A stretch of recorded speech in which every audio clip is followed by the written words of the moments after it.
Navodaya Vidya Niketan senior secondary school के principal doctor R के शर्मा को पीछे अभी 2 दिन पहले जो गणतंत्र दिवस के अवसर पर इनको प्रशासनिक अधिकारी और नेतागण के माध्यम से आप देखेंगे तो सम्मानित किया गया है।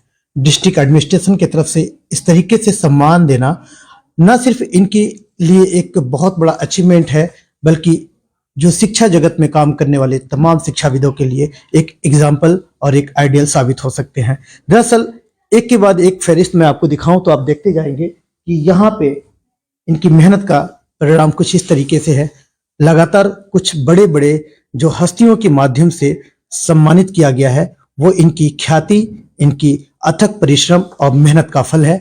डॉक्टर आर के शर्मा से हम जानेंगे कि किस तरीके से ये पॉसिबिलिटी लगातार इनके जो एज के साथ साथ इनके अनुभव को तमाम जो डिस्ट्रिक्ट से लेकर स्टेट लेवल या फिर सेंट्रल लेवल के अधिकारियों द्वारा जो सम्मानित किया जा रहे हैं, तो कहीं ना कहीं तमाम जो फरीदाबाद वासी और शिक्षाविद के लिए एक गौरवान्वित पल होगा। और हम इनसे जानेंगे कि किस तरीके से इस अचीवमेंट को लगातार बढ़ाते जा रहे हैं डॉक्टर आर के शर्मा, और आगे क्या कुछ इनको अभी और सफलता की तैयारी है और या फिर जुगत में है। डॉक्टर साहब, कांग्रेचुलेशन पीएनएन की तरफ से आपको। Thank you sir. मैं पीएनएन जो हमारी संस्था है और आप उसे बहुत ही अच्छे तरीके से समाज में एक आईना दिखाते हैं, मैं आपका बहुत बहुत धन्यवाद करता हूं। सर, खुशी की बात है कि जिस तरीके से देखें गणतंत्रता दिवस पर पूरे देश की एक राष्ट्रीय पर्व को सम्मानित करने का मौका होता है। शहर में एडमिनिस्ट्रेशन जो है ऐसे बंदों को तलाश करती है जो क्षेत्र में, समाज में या पर्टिकुलर फील्ड में काम करते हैं। तो कहीं ना कहीं एक सौभाग्य की बात है कि एडमिनिस्ट्रेशन और जो अधिकारियों के साथ साथ नेतागण आपको सम्मानित करते हैं। मैं सिद्दीकी जी 1991 में शिक्षा क्षेत्र में आया और 1991 से लगातार मैं शिक्षा क्षेत्र में सेवा दे रहा हूं, जिसमें इतने लंबे समय में मैंने अपने विद्यार्थी जो 150 से अधिक विद्यार्थी ऐसे हैं जो विभिन्न क्षेत्रों में अच्छे पदों पर नियुक्त हैं और सरकारी सेवा के साथ साथ समाज में अपना योगदान दे रहे हैं, तो मैं अपने आप को भाग्यशाली समझता हूं, क्योंकि भाग्यशाली वो ही प्राचार्य होता है, वो ही प्रिंसिपल होता है जो अपने शिष्यों द्वारा जाना जाए। विभिन्न क्षेत्रों में डॉक्टर हैं, इंजीनियर हैं, मैनेजर हैं और सीए हैं।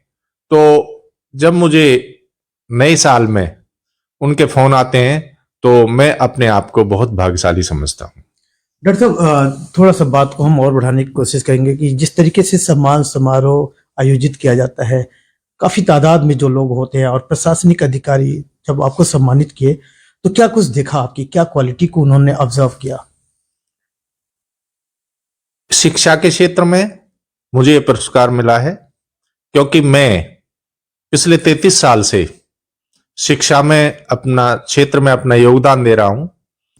मैंने सर पहले विद्यालय हमारा हरियाणा विद्यालय शिक्षा बोर्ड से था और बाद में 2010 में सीबीएसई में माइग्रेट हो गया क्योंकि समय की मांग थी, और हमने हरियाणा विद्यालय शिक्षा बोर्ड में भी उपलब्धियां दी और अब सीबीएसई में भी उपलब्धियां दे रहे हैं। उसी उपलब्धि के आधार पर पिछले योजना में एचआरडी मिनिस्टर श्रीमती स्मृति ईरानी ने मुझे सीबीएसई बोर्ड की तरफ से सम्मानित किया। उससे पहले मुझे आईडी स्वामी जी ने भी पहले अटल बिहारी सरकार में बेस्ट प्रिंसिपल का अवार्ड दिया। अभी भी 26 जनवरी को मुझे जिला प्रशासन ने सेक्टर 12 में सम्मानित किया। वहीं मेरा एक विद्यार्थी जिसे जो हर पार्टिसिपेट करता है 26 जनवरी पे भारत के गणतंत्र दिवस पर, उन्हें उसको भी राष्ट्रपति जी ने सम्मानित किया, तो मेरे लिए बहुत गौरव की बात है कि हम गुरु और शिष्य दोनों 26 जनवरी को प्रशासन ने उन्हें राष्ट्रीय स्तर पर, मुझे जिला स्तर पर सम्मानित किया। लगातार आपसे बातचीत हो रही है, काफी अच्छा लगा कि आपके अनुभव को कम से कम दूसरे हमारे श्रोतागण दर्शक भी देख रहे हैं। लेकिन बात ये होती है सर कि जिस तरीके से एसोसिएशन की जिम्मेदारी सुनने में आया कि आपने भी अपने समय में आइडल, जो कि एक एजुकेशन एसोसिएशन थी, संस्था का एक आप लोग चलाए काफी टाइम तक। आज के टाइम में अगर कई संस्थाएं चल रही है तो दोनों को तालमेल देखें, क्या लगता है किस तरीके का वो दौर था और आज फिलहाल शिक्षा के स्तर में क्या कुछ सुधार हो रहा है? मैं सीबीएसई से पहले हरियाणा विद्यालय शिक्षा बोर्ड में हमारी एक संस्था होती थी, आइडल प्राइवेट स्कूल एसोसिएशन, जिसका मैं प्रधान रहा।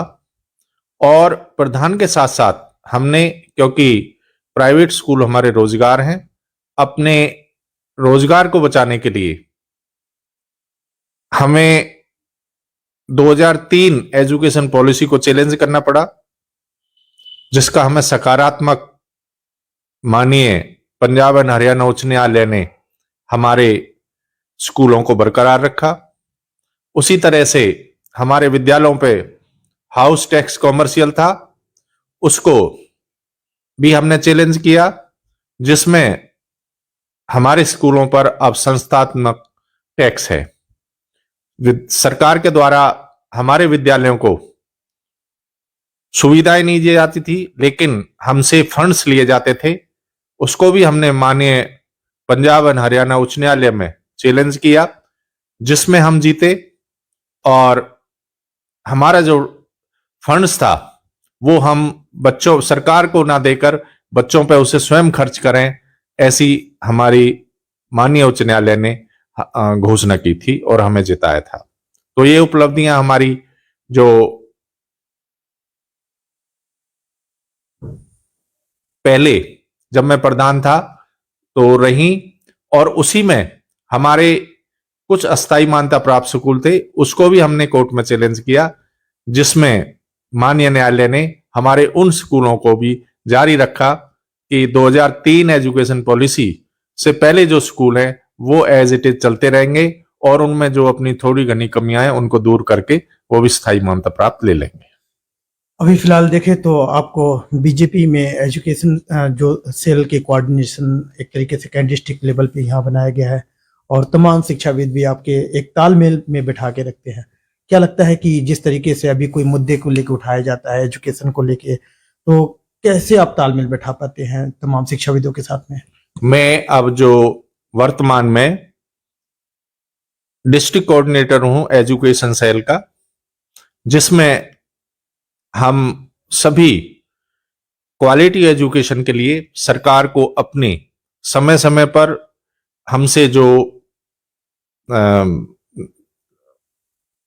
मांगी जाती हैं, जो हमसे सुझाव लिए जाते हैं, उनको हम सरकार को प्रोवाइड करते हैं, और शिक्षा के हित में कोऑर्डिनेशन करके कि किस तरह से हमारा प्रदेश में क्वालिटी एजुकेशन को बढ़ावा मिले और रोजगार तम की जो प्रणाली, शिक्षा के साथ साथ बच्चे रोजगार भी उपलब्ध हों, जिसमें कौशल विश्वकर्मा हमारे क्षेत्र में बहुत अपना योगदान दे रहा है, वो हम समय समय पर उसको सरकार के साथ तालमेल के साथ हम उसे पूरा कर रहे हैं। देश दुनिया की हर लेटेस्ट खबर देखने के लिए सब्सक्राइब करें हमारे चैनल PNN को, और साथ ही बेल आइकन दबाना ना भूलें।